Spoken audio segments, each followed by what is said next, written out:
Welcome back guys. In this video we are going to discuss about annotations and dimensions. So let's start.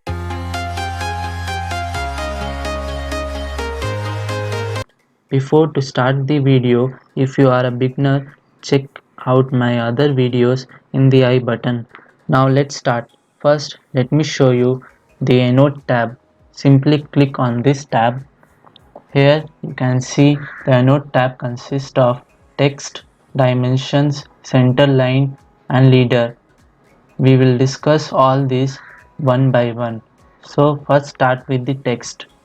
For that simply type text command, specify the first point, then enter the height, angle and type anything that you want. Then click at any point, then press escape. Now if you want to change the style and size, you can go to this panel, select the manage text style. From here you can change the font style, font name, or you can change the font style to bold from regular and basic height. Now let's see what are the dimensions. For the dimension I have drawn some diagrams. Let me show you. These are the diagrams I have drawn to explain the dimensions. First, let me explain the main command, that is dim style.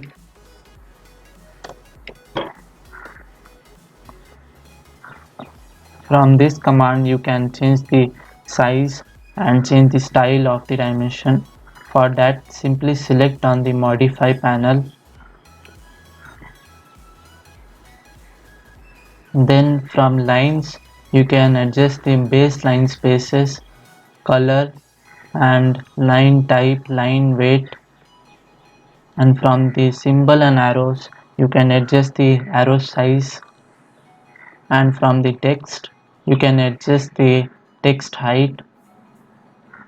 I will let all of them in the default.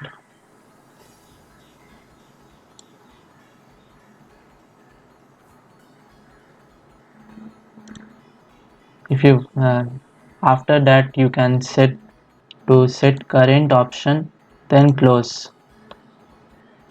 Now let me show you the first command, that is the dim linear. For that first select the first point, then the second point and place the dimension. By using the dim linear you can show the lines which are in either in horizontal position or in a vertical position. But for those lines which are at a particular angle, you can use the another command called dim align.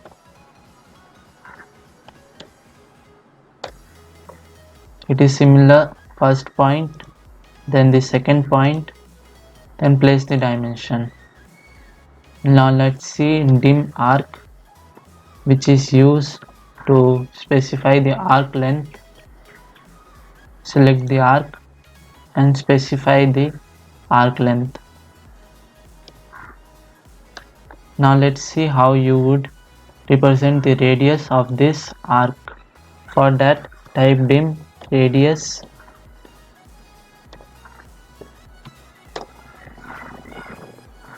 then select this circle and specify the radius to its position. Similarly you can also use dim diameter. For this circle, click on the circle and specify the diameter. Now there are also some advanced features that are dim continuous, which is used when the dimensions are placed in a straight line. For that type dim continuous. right click, press enter, select this first, then this point, then this point. You can also use this command called dim baseline. Type dim base, right click, enter, select this line, and from here, sorry, let me try again. Type dim baseline,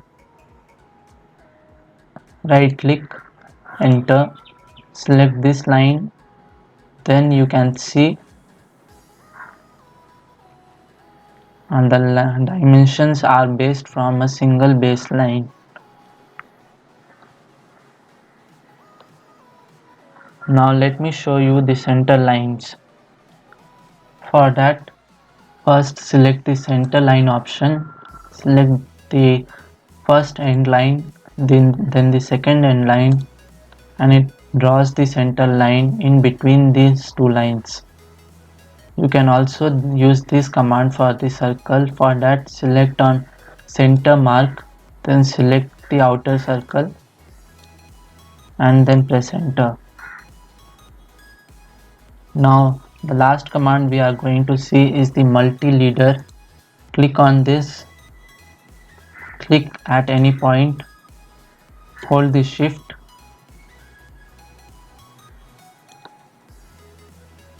now you can type anything. Suppose I need a finishing on this part, then you can type finish. You can also adjust the style, select this, change the style,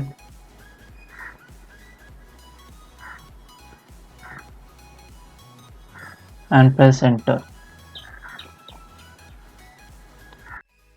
That's all for today. Hope you like this video. Make sure to subscribe my channel. Thank you. Have a nice day.